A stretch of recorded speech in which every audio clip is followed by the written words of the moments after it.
CM योगी ने अवैध बांग्लादेशी और रोहिंग्याओं के खिलाफ युद्धस्तर पर मुहिम छेड़ रखी है। उन्हें खदेड़ने का मिशन चल रहा है, लेकिन इन घुसपैठियों ने अब मस्जिदों और दरगाहों को अपना अड्डा बनाना शुरू कर दिया।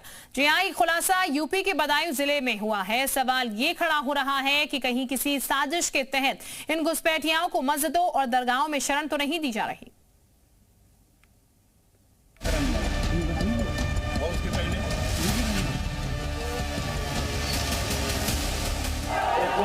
नहीं होने देनी है। धक्का देके बाहर करना है। कब्जा करने के लिए 1 इंच जमीन नहीं देने वाले हैं। एक बार आर पार हो ही जाए, देखा जाएगा। ये सिर्फ बयान नहीं है, बल्कि प्रण है। बांग्लादेशियों और रोहिंग्याओं को देश से बाहर खदेड़ने का, और योगी फोर्स इस प्रण को मिशन मोड में अंजाम दे रही है। बदायूं में योगी फोर्स इसी मिशन के साथ बड़े सरकार की दरगाह पहुंची।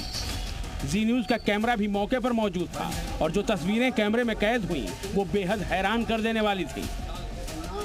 दरगाह के भीतर सैकड़ों की संख्या में बांग्लादेशी और रोहिंग्या घुसपैठिए डेरा डाले हुए थे। जी न्यूज का कैमरा देखते ही उनके होश उड़ गए। भगदड़ जैसी स्थिति बन गई। सभी अपना सामान समेटने लगे। बड़े सरकार मुस्लिम समुदाय का बड़ा धर्मस्थल है। यहाँ दूर दूर से लोग हाजिरी लगाने आते हैं, लेकिन किसी ने ये नहीं सोचा था कि दरगाह के भीतर घुसपैठियों ने अपना अड्डा बना रखा होगा। जिन बांग्लादेशी और रोहिंग्याओं को योगी सूबे से बाहर खदेड़ने की मुहिम चला रहे हैं, उनकी पहचान का अभियान चला रहे हैं, उन्हें मस्जिदों और दरगाहों में छिपाने की साजिश चल रही है। प्रशासन की पकड़ से बचाने की कोशिश की जा रही है। दरगाह परिसर में बड़ी संख्या में घुसपैठियों ने अवैध झुग्गियां बना रखी हैं। कुछ ने तो पक्का निर्माण तक कर रखा है। अब इन सब की पहचान की जा रही है। अवैध रूप से यहाँ रह रहे हजारों लोग, जिनके बारे में ये जानकारी नहीं है कि आखिरकार ये लोग हैं कौन और कहाँ के रहने वाले हैं, उनको यहाँ से लगातार फोर्स द्वारा खदेड़ा जा रहा है। इतने बड़े संख्या में ये लोग एक लंबे समय से किस तरीके से रहते चले आ रहे थे, ये एक बड़ा सवालिया निशान है। अभियान के दौरान पुलिस को लगातार संदिग्ध लोग मिल रहे हैं, जिनके दस्तावेजों की जांच की जा रही है। ये कार्रवाई अब तब तक चलेगी जब तक कि ये पूरा इलाका घुसपैठियों से खाली ना हो जाए। बड़े सरकार की दरगाह में आने जाने का कोई एक रास्ता नहीं है। यहाँ किधर से भी लोग आ जा सकते हैं। घुसपैठिए इसी बात का फायदा उठाते हैं। पहले झुग्गियां बनाते हैं और फिर धीरे धीरे पक्का निर्माण कर लेते हैं। दरगाह कमेटी का दावा है कि उनकी तरफ से ऐसा करने की कोई इजाजत नहीं दी गई है।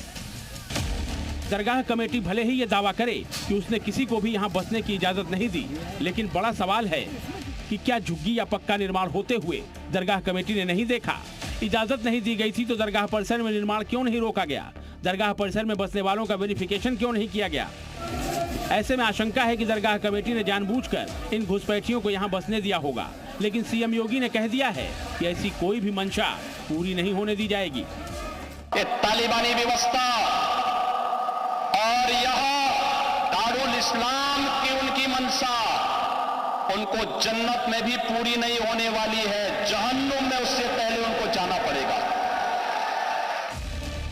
सीएम योगी इसी मिशन में जुटे हैं। बांग्लादेशी और रोहिंग्याओं की पहचान हो रही है, सत्यापन किया जा रहा है। इसके बाद इन्हें डिटेंशन सेंटर भेजकर इनका परमानेंट टिकट काटने की तैयारी है, ताकि उत्तर प्रदेश को घुसपैठिया मुक्त किया जा सके।